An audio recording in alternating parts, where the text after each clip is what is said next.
বিপ্লবী কোরআনের কথা বলি তাই বলে আমাকে মৌলবাদী কোরআনের কথা বলি তাই বলে আমাকে মৌলবাদী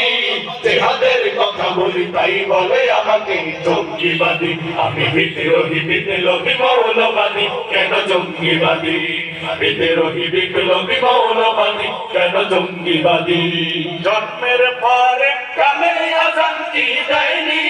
তুমি মৌলবাদী ছাড়া হওনি জন্মের পরে কালে আজান কি দেয়নি তুমি মৌলবাদী ছাড়া হওনি তবে মরণের পরে জানাজা পড়াবে মরণের পরে জানাজা পড়াবে তখন কোথায় পালিয়ে যাবে বিদ্রোহী বিপ্লবী মৌলবাদী কেন জঙ্গিবাদী বিদ্রোহী বিপ্লবী মৌলবাদী কেন জঙ্গিবাদী বেহায়া নারীর এই কেমন কথা